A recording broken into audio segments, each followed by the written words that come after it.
Good morning. I think we'll get started. Thank you all for coming on this frigid morning and so close to the holidays. We really appreciate your participation. I'm Nick Freudenberg. I teach public health here at the CUNY School of Public Health, and I'm the director for the CUNY Urban Food Policy Institute. Craig Willingham, our deputy director, and I are going to take just a few minutes to summarize the report we put out earlier in the fall on growing good food jobs in New York City, and then I will introduce the panel and we'll get started in the panel discussion.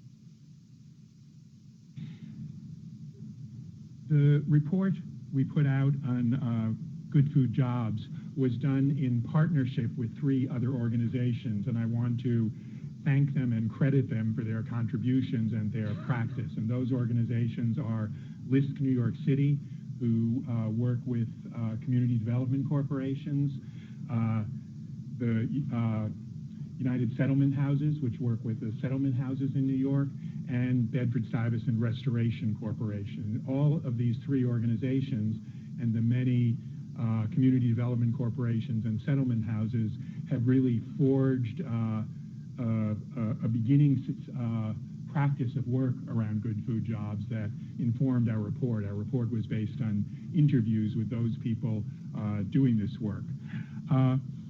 So we define good food jobs as having 3 characteristics. They offer a living wage and provide benefits, decent benefits. They provide safe working conditions, and they produce, distribute, or sell healthy, affordable food, and they make it available to people who don't have sufficient access to that food. And many groups work on one of these 3 goals or the other, and we think the unique contribution of the good food jobs concept is it brings these 3 streams of work together. And when we bring these streams together, they make a pretty powerful river that we think can lead to transformation. And our goal in this report and for this session today is that we hope that each of you will be able to leave this session with some ideas for what your organization and you can do to promote the reality of good food jobs here in New York City and beyond.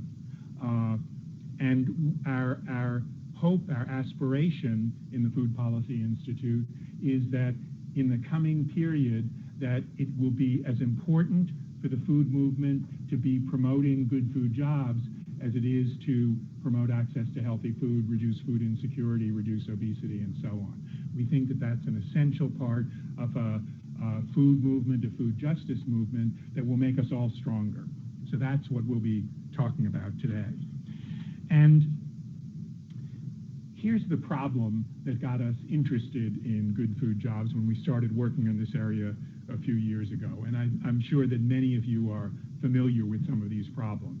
First of all, the food sector provides really good, low-threshold opportunities for employment for people who are unemployed or underemployed. And that's especially true here in New York City, where the food sector, depending on how you count, is one of the 2 or 3 largest employment sectors in the city. But the problems are many of those jobs pay low wages, until recently below minimum wage, and we're only starting to make some progress there. Many jobs offer few benefits. In many, the workplace safety connections requirements aren't fully in place, and so they're dangerous jobs, and people have injuries.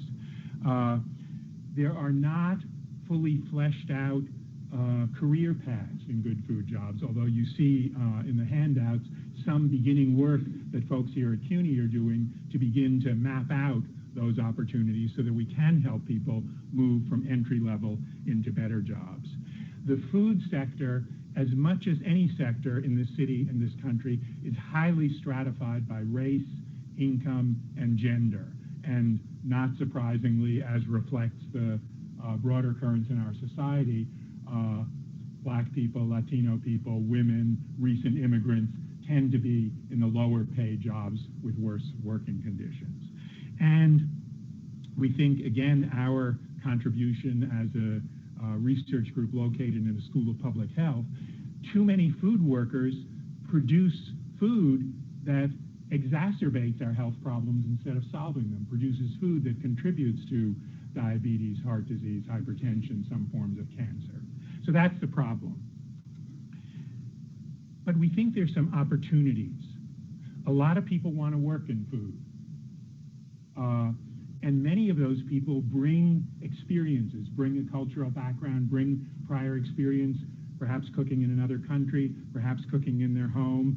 And many of the people who want to work in food are people who have few opportunities in other sectors. So this is a good sector for New York City and the nation to develop. Second, New York City is blessed with many organizations, including the ones we worked for in preparing this report, that are already working. In the work we did with settlement houses and community development corporations, many of them are already doing workforce development work and healthy food work. And in some cases, as we describe in the report, and executive summaries are available on the table, and the full report is on our website, they're already integrating those two streams of work. And we think that is the spark and the catalyst, or one of the sparks and catalysts for growing the good food job sector in New York City. We also see a food movement, what we've sometimes called an emerging food movement in New York City and the nation, that is looking to expand its appeal beyond middle-class foodies. And the good food jobs sector and the growing the number of good food jobs is a way for the food movement to reach out to wider constituencies and to make alliances with the labor movement fighting for living wages, with the immigrant movement, we're looking for better workplace protections, and so on. And we also believe that there is a growing demand, including in communities like ours in Central Harlem and East Harlem, for healthy food. And the combination of the demand for healthy food and people pushing to improve jobs, we think creates the conditions for a more robust good food jobs movement. We also think there's some political opportunities. We have in New York City and New York State a mayor, governor, city council, and New York State legislature who emphasize their commitment to reducing inequalities, to protecting workers, to supporting fair wages, to supporting workforce development. We need to help those elected officials translate those commitments into practice, and the good food job sector provides an opportunity. We see, as I mentioned, low-wage workers winning really important victories around increasing the minimum wage and setting living wage, not only here in New York, but in many other states. And we see, even in what some people call red states, ballot initiatives to support minimum wages have won majority support. That's an important trend we can build on. And we also believe the food industry is very rapidly transforming, and so it's a good time to be talking about changes. What would the food industry gain by paying its workers better, reducing turnover, creating career ladders? We saw that when those changes happened in the healthcare system in the 50s and 60s, associated with the unionization of healthcare workers and the establishment of Medicaid and Medicare, big advances in the quality and professionalism of healthcare workers. Time to apply some of those lessons to the food sector. And finally, we think the connections between good jobs and good food and the health benefits that those will provide to individuals and to society as a whole are a powerful argument. Craig will now talk about some of our recommendations, and then I'll introduce the panel.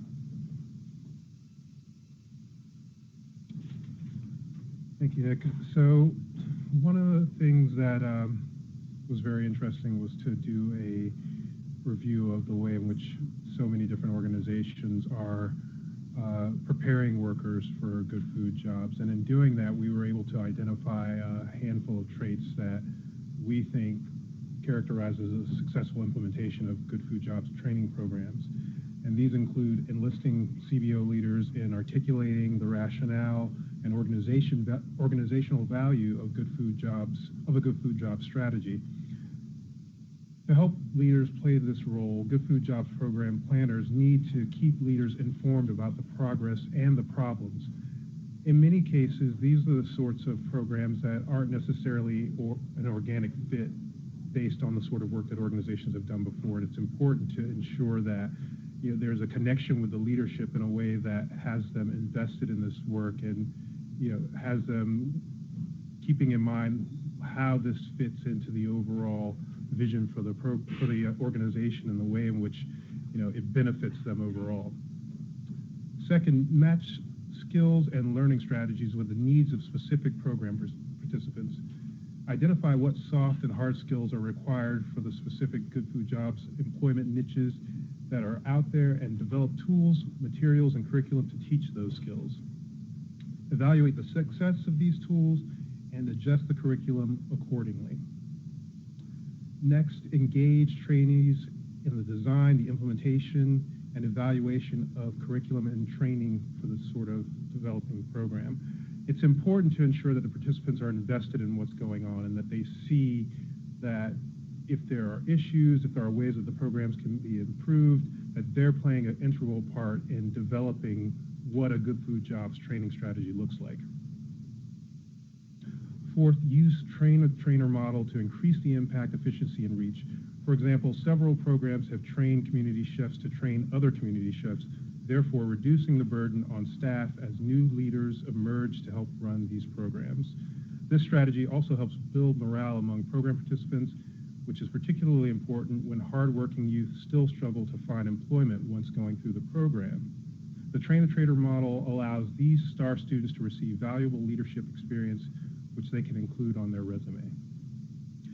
And last, partner with universities, unions, employers, and others to build sustainable workforce and economic development strategies.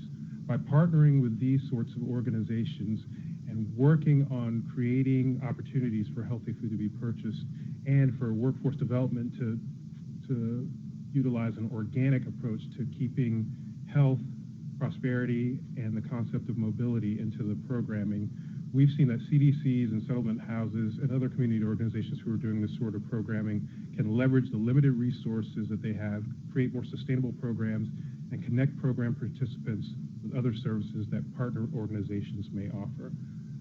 It was a really eye-opening process putting this report together and getting a sense of both the progress that's been made in promoting Good Food Jobs and Good Food Jobs programming, but also the work that still needs to be done in connecting the private sector and community organizations that are looking to make sure that the jobs in the food sector, the jobs of the future in the food sector, are as good as they can be and are promoting healthy food. Thank you.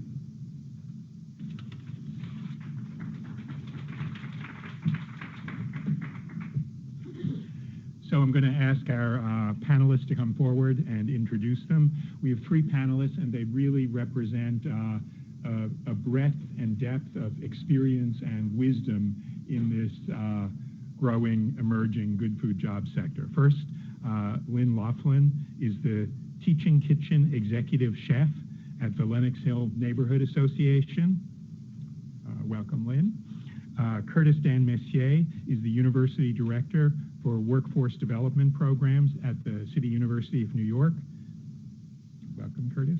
And Alex Breen is at SEEDCO, where he manages Youth Advancing in the Workplace, a post-placement food industry employment program for New York City Opportunity Youth. Welcome, Alex.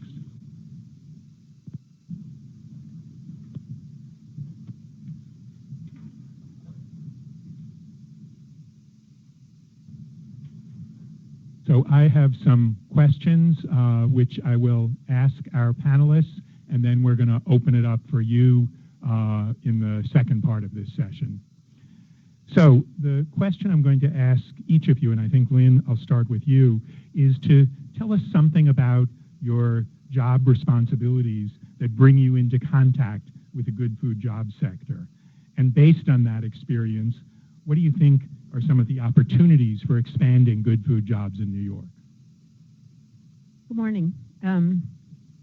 I am currently the Teaching Kitchen Chef at Lenox Hill Neighborhood House. We're a settlement house on the Upper East Side of Manhattan. We, for context, produce about close to 400,000 meals a year for 2 senior centers, a homeless shelter for women with mental health disabilities, and a Head Start program, an after-school program, a summer camp program, and a supportive housing unit. So I was the chef there for 5 years, from 2011 to 2016, and after that became the teaching kitchen chef. I oversaw a staff of 10 workers preparing those meals for 5 years, and during that 5 years we transitioned the food from mainly frozen and canned and large meat portions, very few plant-based meals, to 90% fresh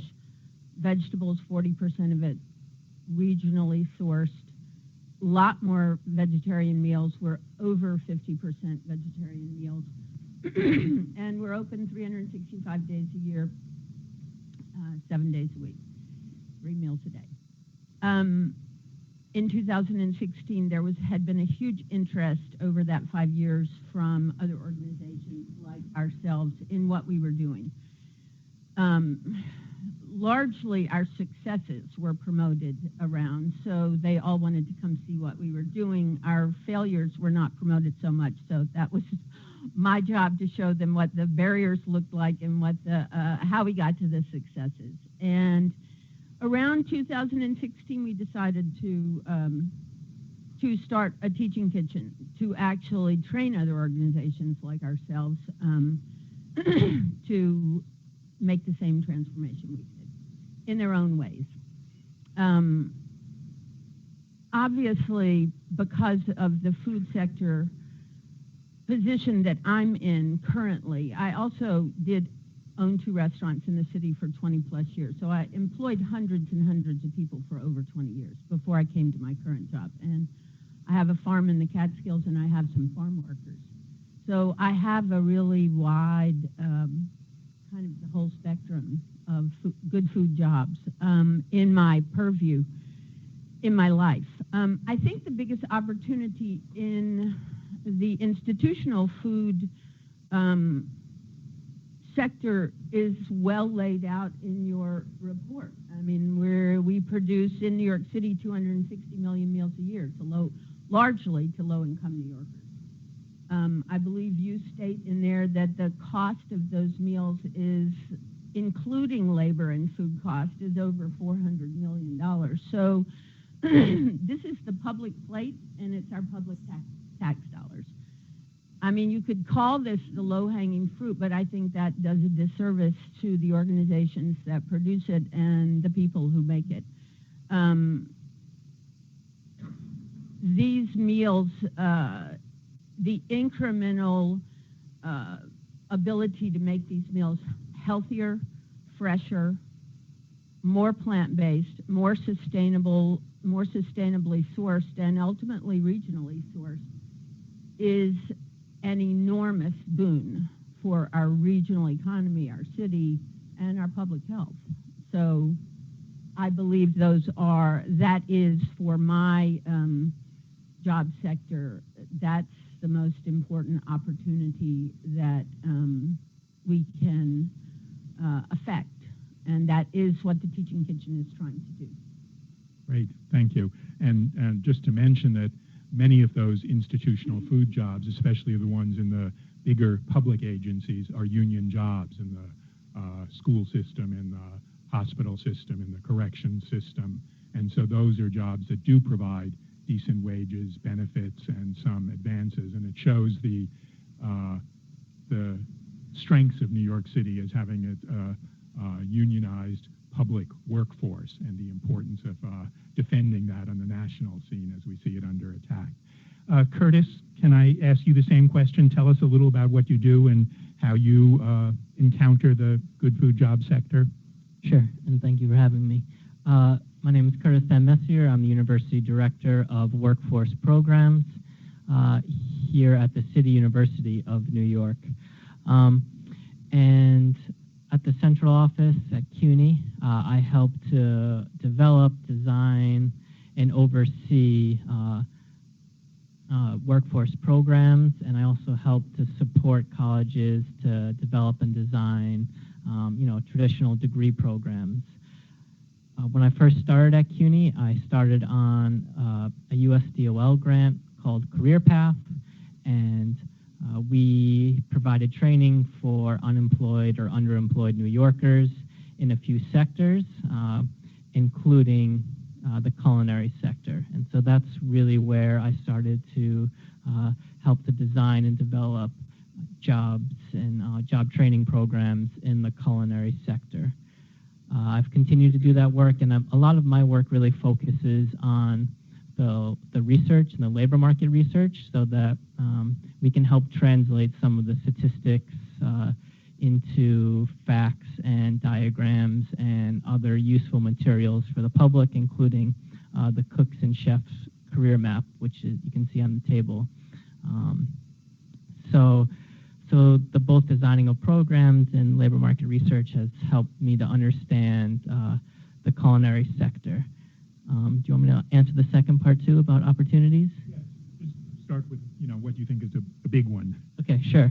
So when I look at the food sector and good food jobs, I think there's a tremendous opportunity for moving people up into food service managers. And as I look at the labor market data around the culinary sector, this is one of the very rare kind of unicorn type jobs that we find out there. That if you look at the Department of Labor data, which I have in front of me, food service managers have an average wage of $82,000 in New York City, which is a terrific wage, and it definitely hits the good jobs part, at least in terms of the income. And for myself, I define a good job as that allows people to pay rent without being rent burdened. So if the average rent is $1,300 according to the federal government in New York City, that's the fair market rent. 30% if you want to be not rent burdened. That's the kind of traditional understanding of how not to be rent burdened, is you want to keep it at 30% of your income. It's about $50,000 a year. So if you want to be able to pay rent and not be rent burdened in New York City, according to federal guidelines, you have to make around $50,000.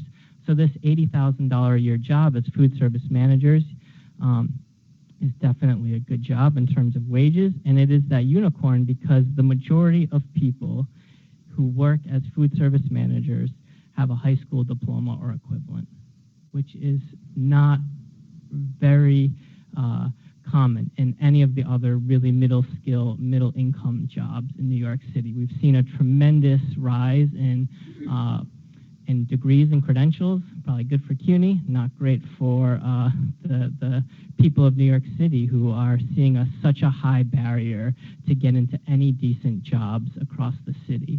So the fact that the food sector is really a place where you can get there without having to go through a ton of formal education, can get some middle-class jobs without a ton of formal education, is really, I think, an important sector, an important career path. And I'd also say when I was doing the job training programs, what I loved about the food sector is, as Nick said, that it's very open to all types of New Yorkers. We also do a lot of trainings in healthcare. Well, you can't go into healthcare if you have a criminal history. You can't go in there if you're into that sector if you're undocumented.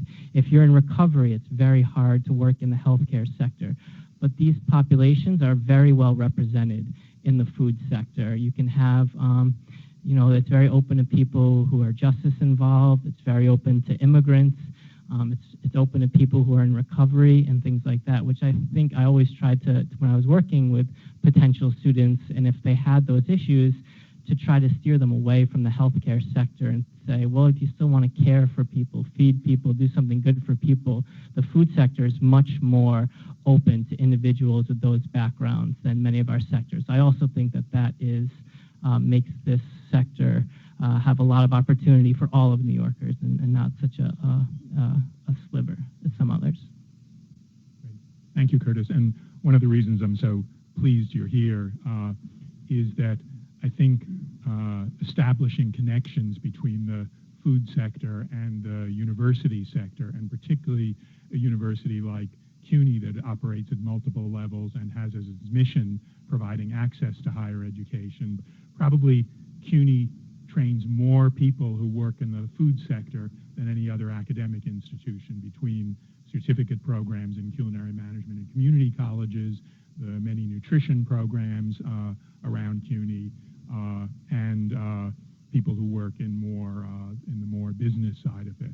So having CUNY focus its work to create those ladders of success and to create pathways from easy to achieve certificate programs to more advanced degrees. Alex, same question for you. How does your work bring you into contact, and what do you think are some of the opportunities that you see? Yeah, also, thanks for having me. My name is Alex Breen. I'm a senior associate at Seedco, and for the last 4 years, I've worked on a program called Youth Advancing in the Workplace. It's a program that has 3 primary objectives. Those objectives align very closely with a lot of the goals that are identified in the Good Food Jobs Report. The only difference, I would say, is that our focus is exclusively on working with 18 to 24-year-olds that are disconnected from the workforce and are not enrolled in any form of, are not involved in the post-secondary education at the time that they're entering our program. Our program goals are connecting young adults to jobs that offer sustainable compensation, very clear and realizable career pathways, and also increase the likelihood of young adults becoming increasingly economically self-sufficient during their time with our program. The way that our program works is that I should first off say that we are entirely foundation funded. Presently, we are funded by the Pinkerton and Rockefeller Foundations. Prior to that, we were funded by the Heckscher Foundation, which gave us 1 year of funding to map out what a sector-specific, what a food industry employment program might look like. Interesting things about our program that I will note is that we do not provide extensive pre-employment training. We rely on community-based organizations that run generalized job readiness training programs, and also other organizations that offer vocational training in the food industry space. What our focus is on connecting young adults who are interested in making a career out of the food industry, or at least earning a sustainable compensation that will allow them to identify what their career is, and connecting them with employers that have demonstrated a commitment to offering safe working conditions, comprehensive on-the-job training. We offer no technical skills training. All of that is provided by employers who see value in untapped potential in young adults. All of our employers demonstrate a commitment to offering competitive compensation. They can say that every year in our program's history, our young adults who are come in largely with less than a year of previous work experience, and oftentimes lacking a high school diploma, have consistently earned a starting wage that exceeds the state's minimum wage by more than $1, something that we're really proud of. I can also say that all of our employers offer clear and realizable career pathways. Using last year's statistics as an example, 68% of our young people received an increase in pay and job responsibility during their first job, which is something that in a field that places great emphasis on technical skills expertise. And yes, can you hear me better now? Thanks. Close to your lips. Thank you. I detest speaking into microphones, so maybe that was a conscious decision. What I think ties us into the space of today's conversation in terms of kind of how we're interacting with good food jobs is that for the last year, we've been working with a Boston-based consulting firm called Social Finance to quantify the cost of entry-level turnover within the food industry. And the goal is to make employers realize, first off, have them think pretty strategically about entry-level employee turnover, and understand that turnover rates vary very significantly within the food industry. During the course of more than 18 interviews that we did with food industry employers, we found companies in which back-of-house turnover is very rare, meaning that you might have a 25 to 50% rate of turnover for back-of-house positions. We also have spoke to other employers who are dealing with turnover at an annual rate that exceeds 400%, which means that one position would have a different person filling that role during each quarter of 2018. think that perhaps the most revealing component of this cost of turnover survey was that the average cost of a single instance of employee turnover is $3,500 within the food industry, and what contributes to those costs are overtime wages, paying to post Craigslist ads, and then to interview 25 people to select one candidate for an entry-level front-of-house role, lost productivity. This is just entirely from a quantitative perspective. The qualitative impact on team cohesion is something that's really significant. And in many cases, we were able to demonstrate to employers that they were paying an added $14,000 per role because 4 people were working that role, and the cost associated with either terminating or letting people go. And the nature of the food industry is that oftentimes people are not giving 2 weeks notice before departing from their positions.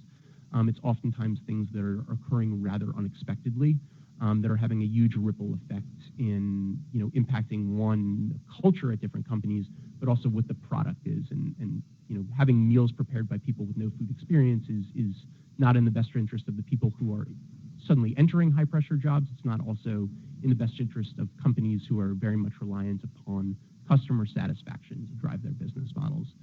So I can shed some more light moving forward around our survey and around our research project.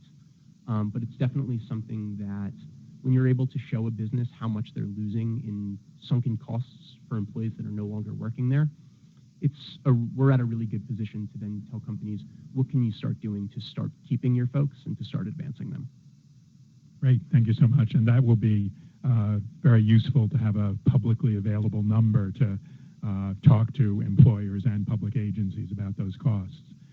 Lynn, in the work, both in the interviews we did for this report and in our own experience doing job training for food jobs, we hear a lot of discussion about finding the right balance between teaching kitchen skills and teaching, sort of workplace, more generic and what sometimes people call softer communication, job readiness skills. And I wonder both how those two categories play out in the training you do and how you think about those two categories and how they fit together. We've thought about the skills that we're giving to people also clearly a lot. We've been doing this program for 3 years. It started out as a 3-day program 3 years ago. We changed it to a 2-day program, and we're contemplating in our next expansion, because we've just been funded to do more trainings, that we may make this into a 1-day program. The reason for that is are varied. The people that we're training, we've trained 63 organizations in New York City cooking 5.5 million meals annually, cumulatively. We're training the cooks, and we're training the lead cook and someone from the administrative end of the community-based organization, someone that has some will to oversee the fact that the changes that are made are continually implemented in the program, or if a cook leaves, or the cook can continue the work if the administrator leaves, or the programmatic person. So we want top-down and bottom-up training. We have focused a lot on, because the transition that we made at Lenox Hill Neighborhood House was largely done from a food business viewpoint, because I was making those changes and that was the world that I came from. So we were giving people for the last 3 years not only knife skills knowledge and menus and recipes and the idea of how to create better recipes and menus, how to find vendors that can give you better food, how to find ingredients and make sure that your vendors can provide the ingredients that you need, how to deal with the larger staff like the one at Lenox Hill Neighborhood House and train them on the job as you're making these changes. that training has also been very cost focused because everyone in the institutional food world identifies cost and not raising their costs as their biggest barrier. There are many other barriers too, but everyone's perception is that this is going to cost more, when the reality is you can buy New York State grown and milled polenta for $1.04 a pound, and $1.49 a pound is the Quaker or Goya or whatever the alternative is. So there are actually more and more streams of better food available, and people don't know that. So we're giving them all of these recipe reading, knife skills, menu mix, costing lessons. We've determined, though, over the last 3 years, I think that the training is very goal-oriented, and we offer a minimum of a year's support in this. But we are also trying to create a community of people in New York City and in New York State and in the region that are doing this work and supporting each other. So it's not just about us supporting people, and we want to give them the agency and the tools to make their own changes and decisions and not feel like they need us so much for consultation and support.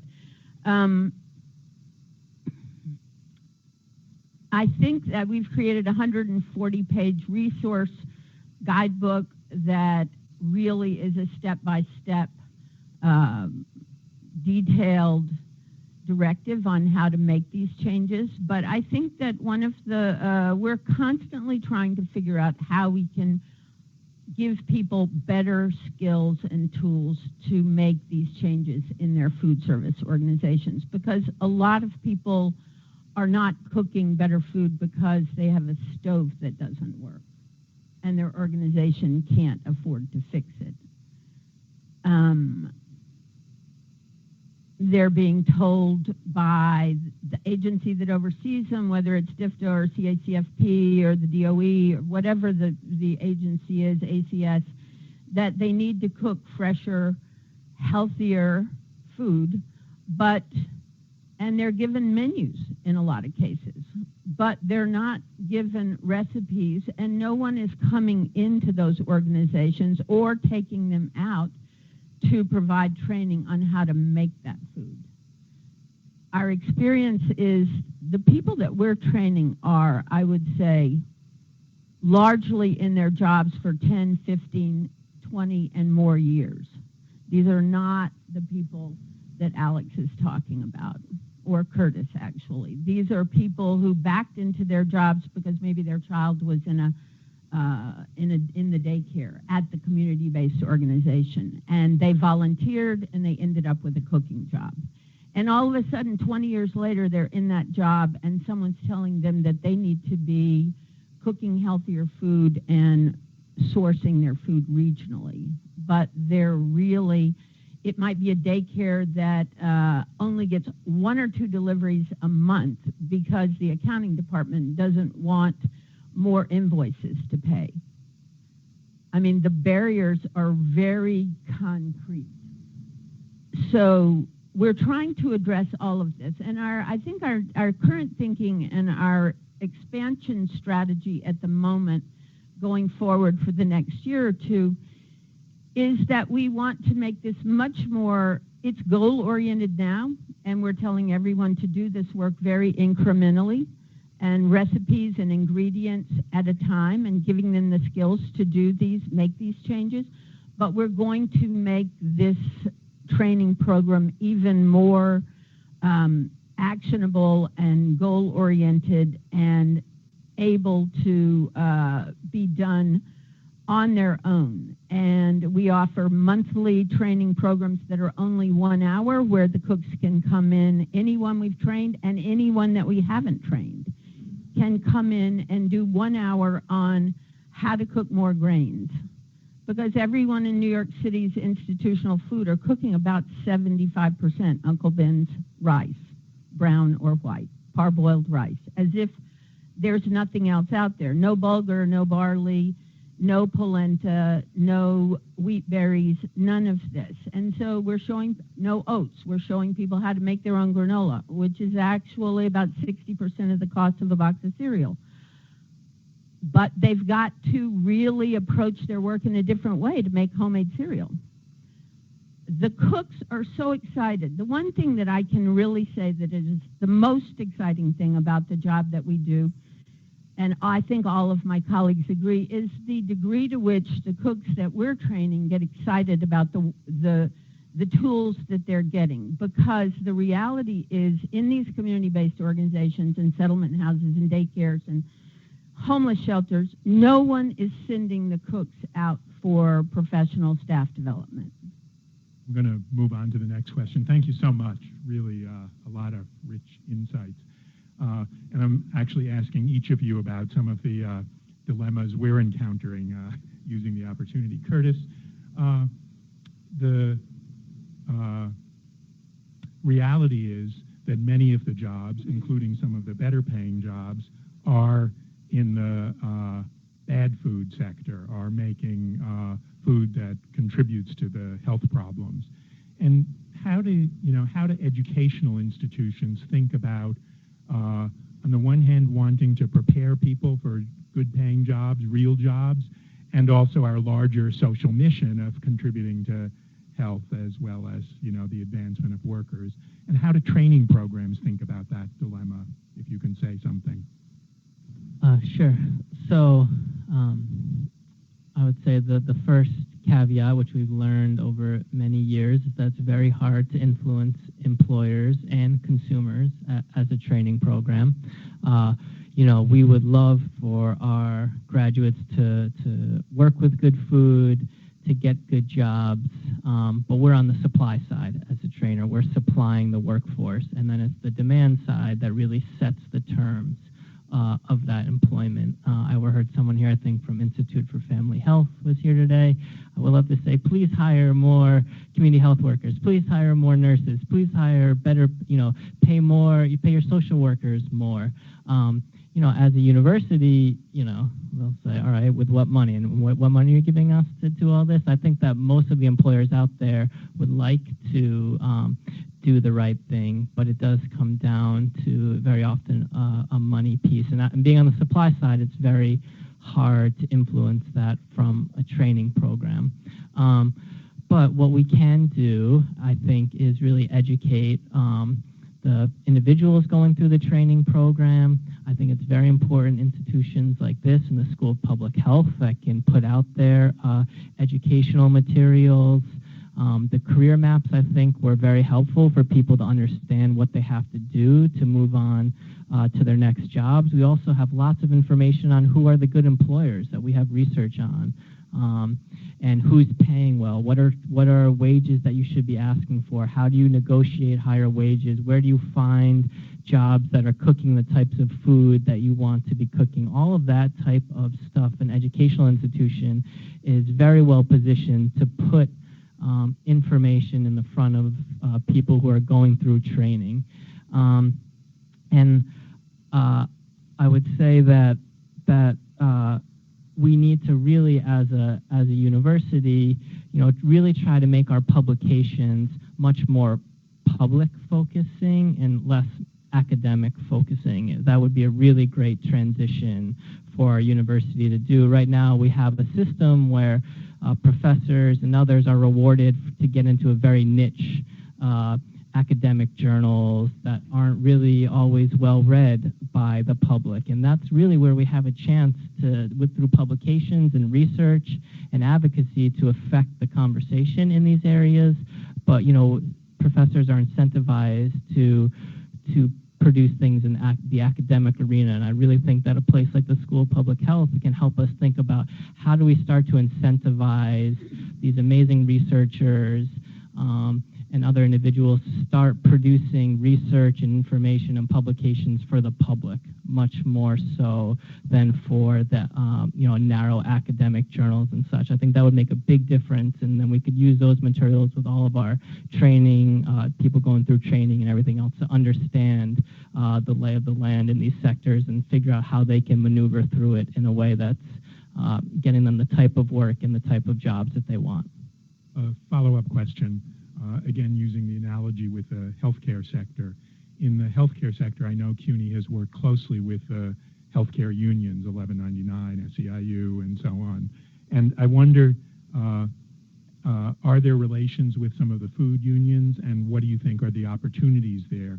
Because in healthcare, we saw with healthcare unions becoming engaged in workforce development, there was a shared goal of quality improvement. Do you see that happening in food at all?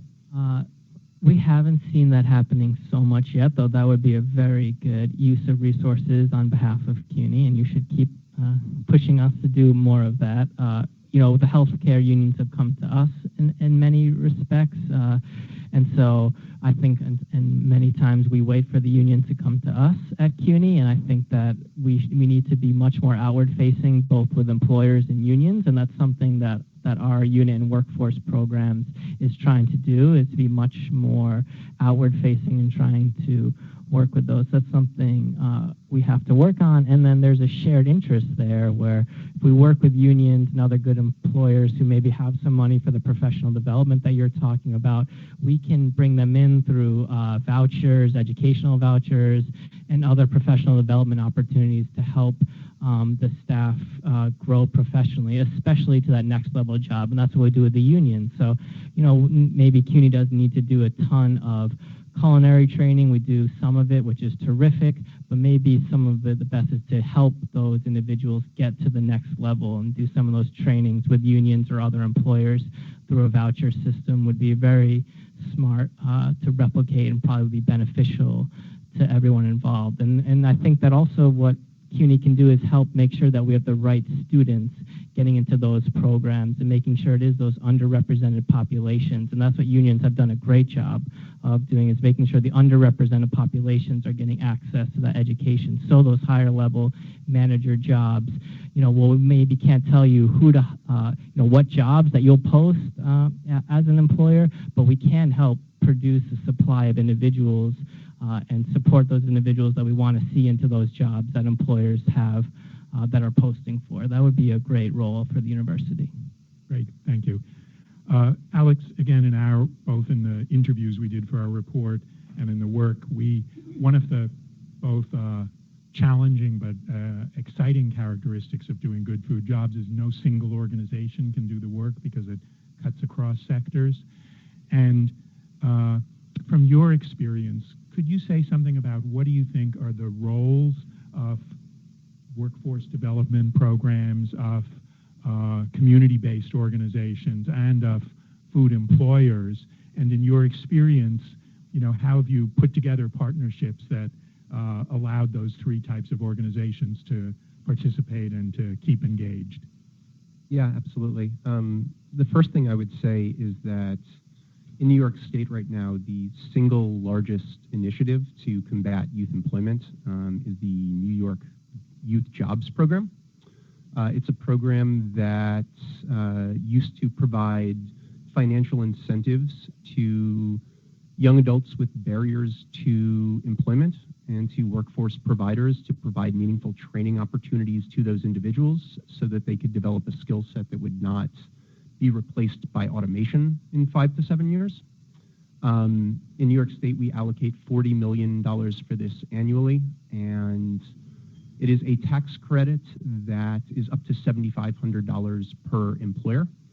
I should mention first off that only 7% of the funds were actually claimed the last time it was utilized, and employers that were polled on this, 93% of the employers polled said the tax credit would make no difference and it would in no way influence who it is that they were deciding to serve. So just from a policy perspective, that's a scary proposition, knowing that we have 130,000, or the figures are constantly changing, young adults in New York between the ages of 18 and 24 that are not working and not in school. And at this point, with the tight labor market, it's becoming increasingly difficult for these individuals to connect to the types of jobs that allows them to gain a foothold on a meaningful career. What I have seen, the other thing I would say about that is, just from a good food jobs perspective, is that the tax incentive the tax credit rather, provides no financial incentive to employers that are utilizing ethical hiring practices, providing safe work conditions, offering sustainable compensation, benefits, retirements. So what that means is that I would point to Agatha Kulaga is the owner of Ovenly, which is a really, really progressive Greenpoint bakery, who provides really incredible training opportunities to their young adults. Each young person working there has an annual professional development fund that they can use to access trainings within the CUNY system, or another, one person I think took an improv comedy class because that was more closely aligned, and the employer subsidized that training, knowing that employee satisfaction is something that is very front and center to what the company is about, and really wants to use this small bakery as a place to make a social impact. Ovenly would receive the same amount of tax credit as would Carl's Jr., whose CEO came out and championed the use of automation because robots do not sue on the basis of racism or sexual harassment, and they never have to call out of work due to childcare challenges. So from the perspective of trying to design public systems that are going to incentivize employers that are invested in their workforce, I think we really need to do more to provide financial incentives to employers that are going above and beyond, and oftentimes doing so in ways that don't necessarily always positively impact their bottom line. Because I think sustaining small business in New York is very much a part of the good food jobs conversation. In the past 4 years of doing this work, we've encountered some organizations that are really doing tremendous work to try and change the dynamic of really what good food jobs are. I would point to, are people in the room familiar with Drive Change, the organization? So Drive Change is a really wonderful organization that was started by Jordan Lexton, who was a former teacher at Rikers Island. And they rolled out about a year ago a program called Hospitality for Social Justice. And it was really recognizing that at this point in a tight labor market, the employees that we as community-based organizations are working with are assets. And I think for a very long time, especially when unemployment rates were higher, we as the workforce community would sometimes say to employers almost, please hire our employees, and almost treat them in cases as charity cases. And that's really not the people who we're working with. The people we're working with have great skills. They oftentimes just haven't been untapped or haven't been fully unlocked at the time that individuals are being referred. So what Drive Change is doing is they're telling employers, we'd very much like to partner with you, but if you want to hire our people, you're going to have to send your owners and your managers to a 2-day training that puts them in the classroom with other like-minded managers who want to use their business as a place to make a social impact.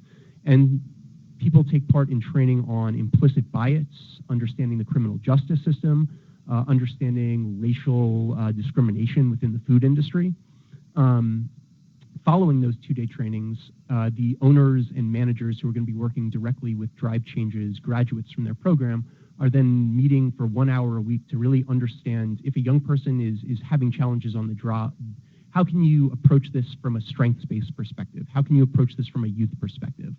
And I haven't seen updates on their figures, but I know from speaking to a lot of the businesses that are involved in this Hospitality for Social Justice initiative that they're seeing really positive returns both on the manager's ability to support and retain their entry-level employees, and also from the businesses that are realizing, this taking the time to invest in my employees is actually really helping my bottom line. Great, thank you. And I'm reminded of Food Chain Workers Alliance and other organizations working with food workers have this notion of high road employers, and we could maybe think about what would be a high road employer that would embrace all the dimensions of a good food job, both the wage and the benefits and producing healthy food, and how could we support such a model and strengthen it. I'd now like to open up for questions from you all, and for those of you who've been here before, you know that the format is we take a few questions, 3 or 4 questions. We then give the panelists opportunities to give quick, short answers to the ones that you have something to say, and then we do another round. And the briefer everybody can be on both the asking question side and the answering question side, the more questions we get to go. So who wants to get us started? And just introduce yourself when you ask a question, please. Hello, hi. My name's Lawrence. I'm an urban planner. And I have questions about, well, thank you first of all for the panel. I learned a lot, like in the past, 40 minutes. Put the microphone close to your mouth, please. Hi, can everyone hear me now? Hi, my name's Lawrence. I'm an urban planner. I don't really know much about the food good jobs. I learned a lot in the past 40 minutes, so thank you for that. I'm interested to know about your thoughts about entrepreneurship and kind of disruption of tech, and that now there's so many different people learning about, food and reaching out to different food businesses via online and not necessarily going to a restaurant per se. And I'm curious to know about, what are your thoughts about food incubators, people creating their own food jobs, and, what are the spaces for that? And also, too, who is funding this work? There's so much work that needs to be done, and it's clear in the report that you outlined. And I wonder, who are the people who's going to be funding this? Who are the foundations? Who are the public-private partnerships that are going to be leading this? And what are your thoughts on that? Great set of questions. Let's take a few more, and then we'll turn it over to the panel. Morning. Hi. Good morning. Nice to see you again. My name is Nancy Bruni. I've been through the CUNY Public Health Master's Program. And just by way of background, my parents were peasants growing up in Germany and Holland. They were farmers. My grandparents, my parents were immigrants. They had a small business. It was a candy store. So here I am in public health. So there's something going on there. My question is, what actually brought me here was the growing good food jobs. I love the sort of pun that's embedded in that. But I don't hear anything about the actual growing of food. And perhaps it's in the report, but what are you making some kind of connection between locally grown food and those good food jobs and the kinds of good food jobs that you're talking about? We'll take one more question, and then we'll turn to the panel. Hi, good morning. My name is Sasha. Actually, we're here at CUNY in the Urban Food Policy Institute. My question is directly for Lynn. So your former background as a chef and what you do now, over the course of the past 20, 25 years of your work, how have you seen chefs in particular change what they're doing to be more part of the good food movement? And as a chef, what is the network of chefs looking like? Is this part of the conversation when you're having dialogues amongst one another about how you can use your skills and all of your knowledge to really push this movement forward? Great.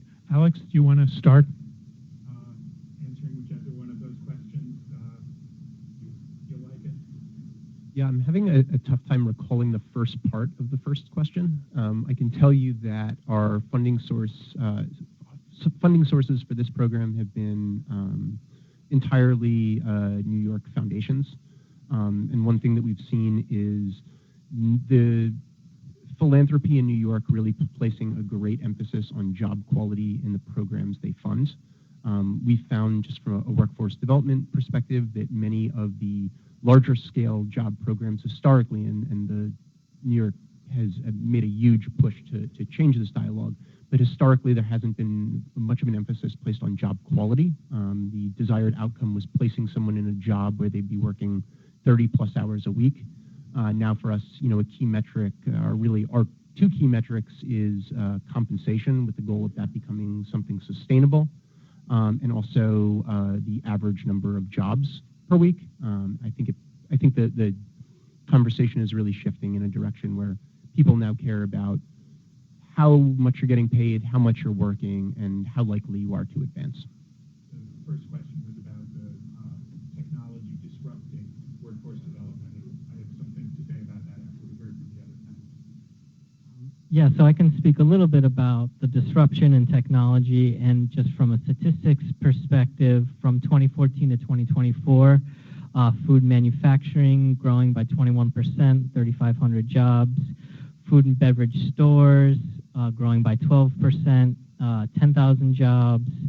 Food services and drinking places growing by 24% with 67,000 jobs. So the first part of your question about the loss of jobs, I'm not so worried about at this point, and I do think that the food sector is, and preparing food and serving food and caring for people through food is a very innately human activity that I don't really feel has such it's so worried about the robots taking over in that area as opposed to something like accounting, which I don't know how innately human that is. I don't think that that's really something that happened before, but for, from the beginning of time, we've been cooking and feeding each other, and I really think that's going to be hard to replace, just as I think something like healthcare and caring for other individuals will be hard to replace. So I'm not so worried about it. I'm sure we'll change the types of jobs. Hopefully it can eliminate some of the lower-end jobs and help create some higher-end good jobs, but at least for the very short term, and I think the Department of Labor and the other statistics think that the workforce is pretty safe in these areas in New York City, at least according to the numbers, but we don't fully know. I'm going to address Nancy's comment about farming and good food, because we haven't really discussed that, and that is part of whether it's urban farming or not. We can't have good food jobs unless we have good food. And statistically, net farm income in the United States declined 50% between 2013 and 2016. I don't even know what the current figures are, but the current farm debt is over $400 billion, and farmers are less than 1.5% of our population. So we have clearly we have a complicated system and a broken system in that way. And we're going to have to look at that. And I think what Curtis spoke to in terms of making universities and academia more accountable to the public is enormous, because you shouldn't need to take a food studies course in a university to understand the $867 billion farm bill. And in terms of chefs,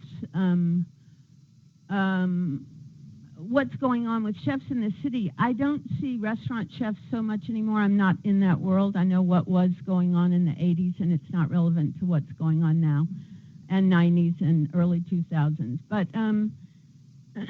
I think that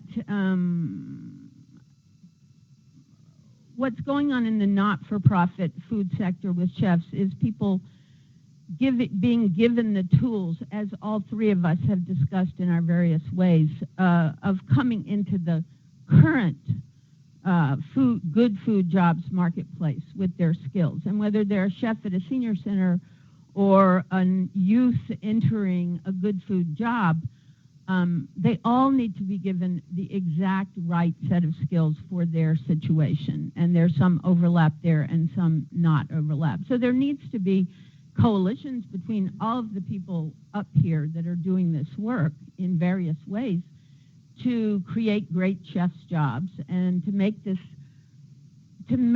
work valuable. I see a lot of community-based organizations, and I don't want to sound negative, but the food is not valued. It's a large part of their budget, and it's a large part of what's drawing people into their organization, but they're not valuing the people cooking it, and they're not valuing the food itself.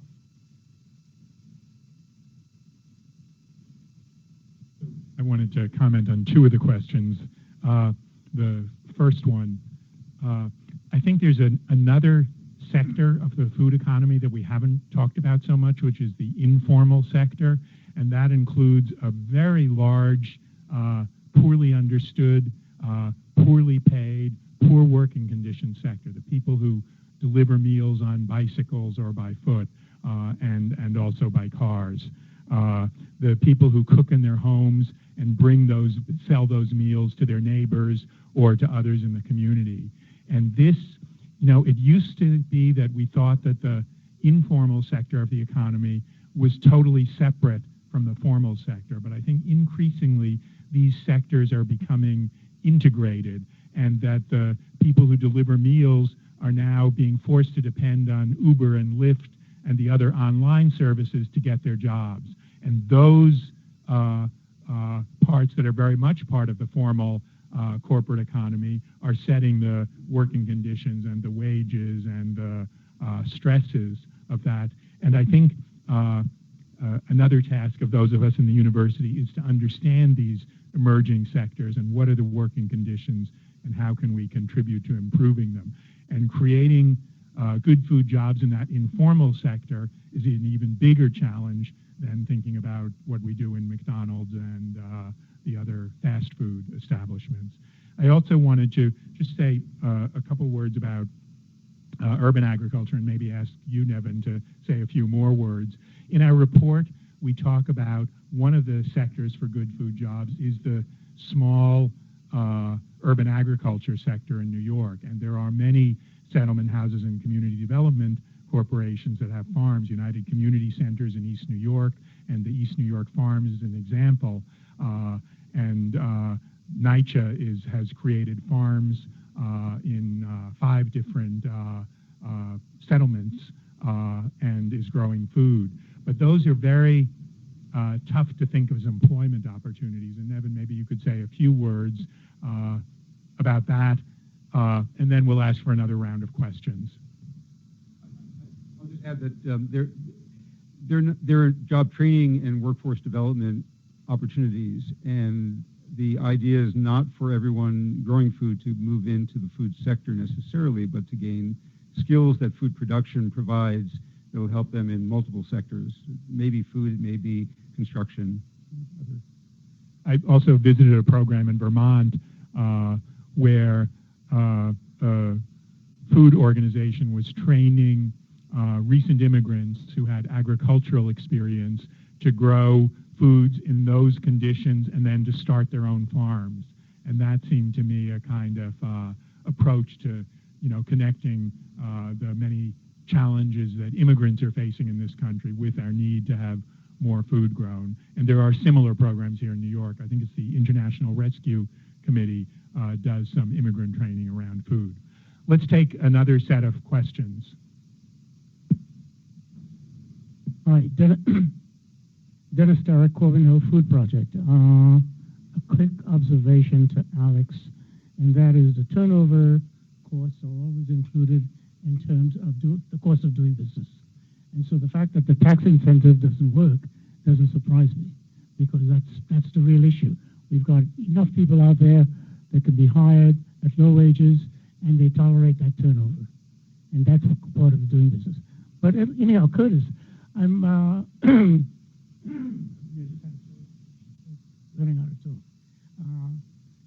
I'm struck when you give examples of food service managers making $82,000 a year. It takes me back to the whole study of the color of food, and I think many of you may be familiar with that study on the color of food.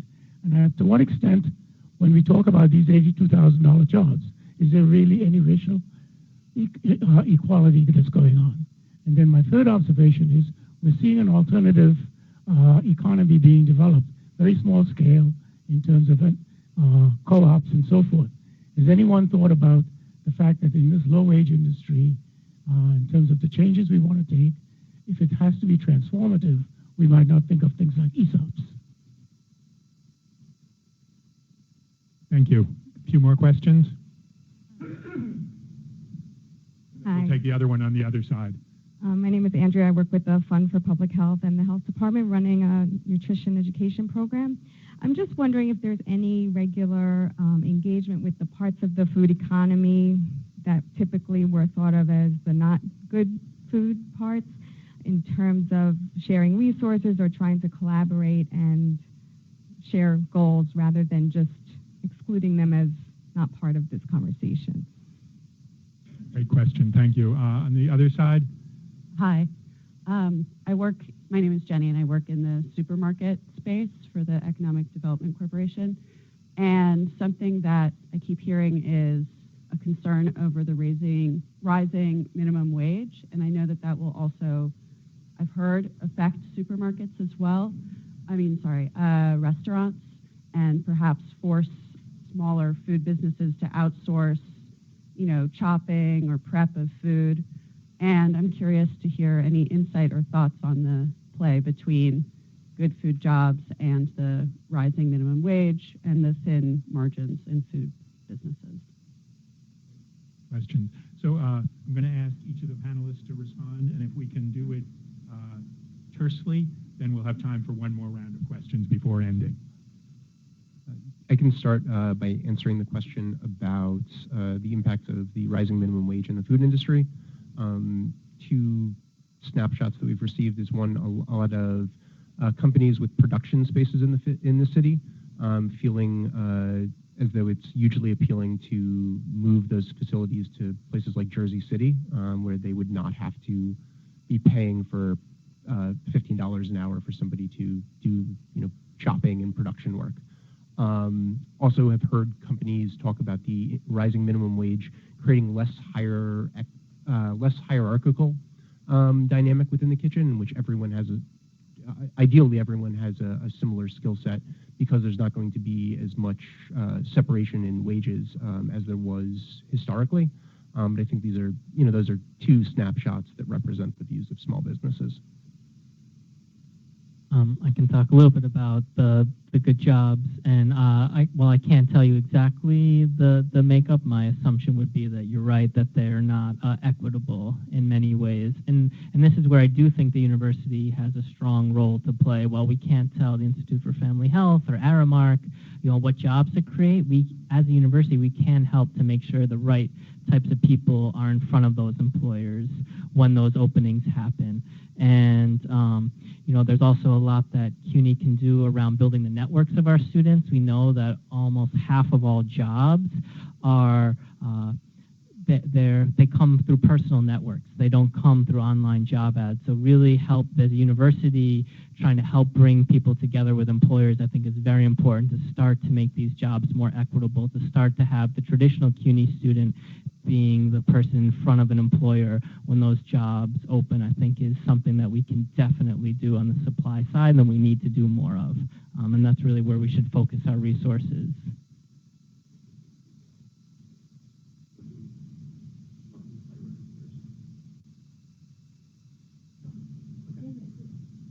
In terms of engaging in employers that might not typically be thought of using high road practices, we take every opportunity we can to try and get everyone hip to the benefits of high employee satisfaction in the food industry.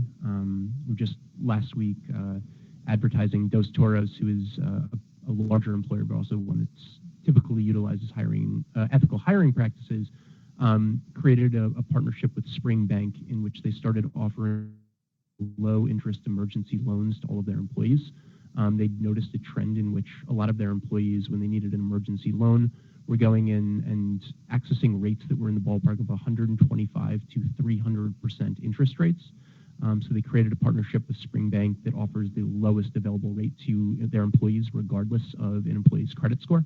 And like really small things like that can greatly improve the financial outlook of someone who's working a $15 to $17 an hour job.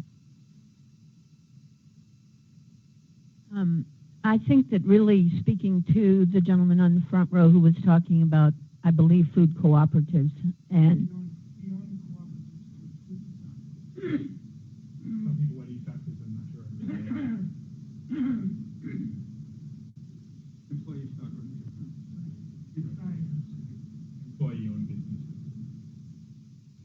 I think that really we should press our city and state government to invest more in that, is all I was going to say.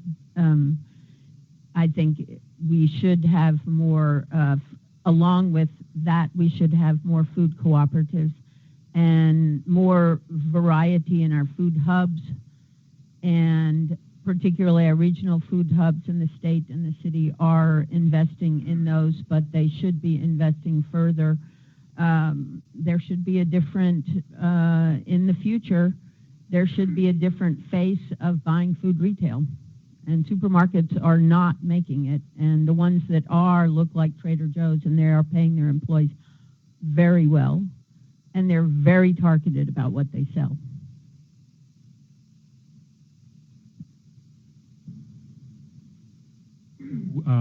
Two more questions, and then I'm going to ask the panel to both respond and do a closing few words.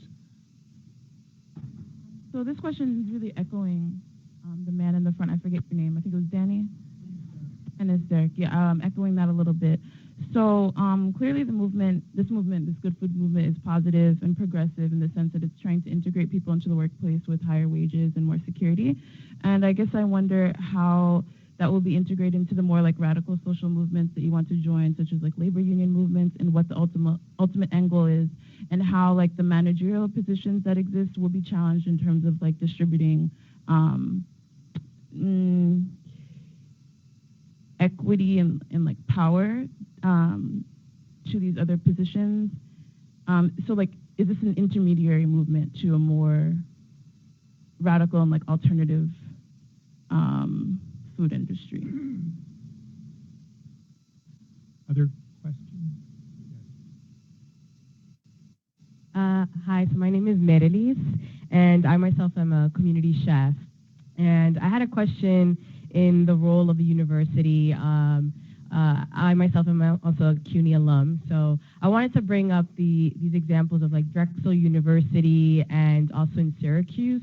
So Syracuse, they have on an Onondaga Community College, they have this teaching restaurant for students to be able to gain skills on, how to run a restaurant, developing skills also as a line cook. And also with Drexel University, they have this e-cafe where they have this restaurant, which is also like a nonprofit where it's like sliding scale meals, and they have locally sourced foods from urban gardens, from local farms.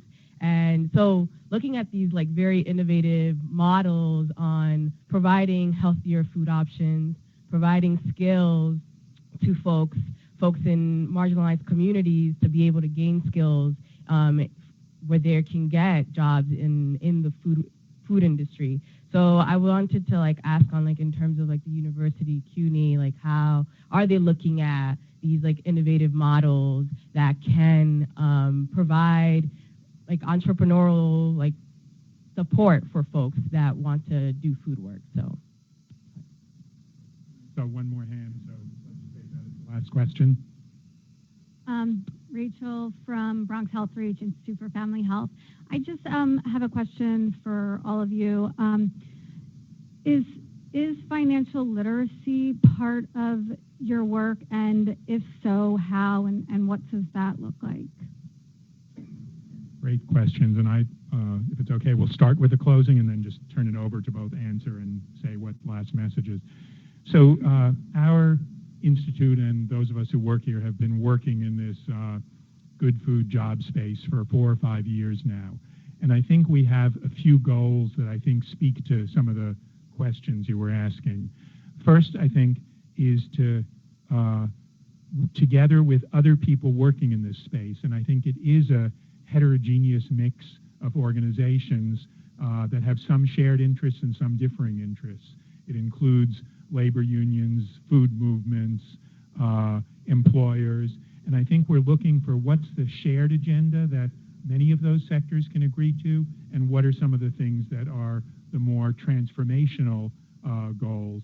But we think there needs to be a space where those organizations can talk out those issues, see what we can together agree on, and then bring those into the policy agenda, and maybe there's some more transformative goals that not everybody will be working on, but some of us can do. And I think universities have an important role in creating those spaces for people to have those discussions. And I think another piece we want to do is to really put the spotlight on best practices, and good practices and promising practices. That's what we tried to do in our report. And I'm saying all this because we're inviting all of you who are here in your organizations to talk to us about how we can work together to advance this work. And I think CUNY wants to be a participant, not necessarily the leader of these efforts. And CUNY has a food system, that includes 20, 25 cafeterias, 2 many vending machines, 13 food pantries, and we're very much thinking of how can we make that food system a good food job sector. It ain't there yet, and we're working to move it along. So I'll start with actually the question about financial literacy. I think that's probably the hallmark of our program. Every young person that comes into our program, I think on average, just for context, our program is we support people for 2 years after they've been placed in a job. The average participant accesses between 12 and 16 hour-long intensive financial coaching sessions. The outcome of that has been that I believe last year the average participant increased their assets and reduced their debt by an average of $960, which is a figure that we're really excited about. We've found that that's also that really comprehensive financial coaching is an offering that a lot of our employers really see value in, especially employers that have access to payroll figures and can see that significant portions of their workforce are depositing checks at Western Union and at check cashing facilities. Another figure is that so many of the employers that we work with kind of raise their hands in confusion when recognizing that none of their employees, even at the managerial level, are electing to participate in employer matching 401k programs. So I think that financial empowerment in the food space is a huge issue, and we're just kind of starting to see what the benefit of supporting people in that arena is, but it needs to go far beyond what we're doing at Seedco. So I'll try to answer a little bit about the entrepreneurial space, and there are a few colleges in the CUNY system who have this.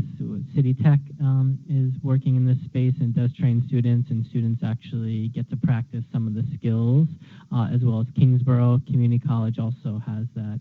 When we've explored this. Westchester Community College has an amazing restaurant that's run by students that's right up the road, and when we've brought this up at the university, it is one of our biggest issues is not only resources, because this is not a resource-rich institution. We don't have the endowments of a Harvard or anything close to that. So first of all, building these spaces are very capital-intensive and hard to invest in. Second of all, just space in New York City is very difficult to come by. So to try to find space to implement these is a very hard path for us, and just we would have to take classrooms offline, and everything is at capacity, just like with any real estate in New York City. We're overbooked everywhere, so that's difficult. So those are some that we have to work through in order to do more of that, though we definitely can, especially those places like Kingsborough or maybe Lehman and others that have a little bit more space that aren't so centrally located might have an opportunity to do some of that work. And then just to talk about what's next in this movement, I do think that the university really has a role to play in terms of building alliances among people who really want to look out for what we would call our graduates, and which many people would call their workers. We very much care how much our graduates are making and what the quality of their life after they leave CUNY. So building alliances with others who really also care about the workers and workforce is important for us to do. And I also think the university really can be a neutral player in this. Employers trust us. They need us because we are their talent pipeline. And, we have an opportunity to try to influence them as we talk about who should be in those positions of power and who should be given the opportunities to move up in this world. And, in ways sometimes that unions are not always trusted by employers in the way that a university might, though both of us really do care, both unions and the university really care about the workers or graduates, however you want to talk about them. But that is an important role that the university could play in good food jobs, and really any good jobs across the whole city.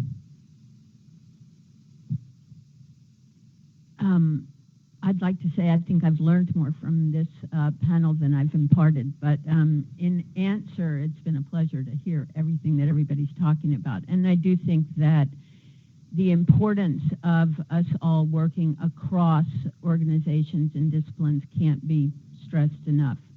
This is a huge city. In answer to the woman in the back about more radical approaches to things, there are so many opportunities that are untapped in the city. We have high schools that could be doing way more internship programs.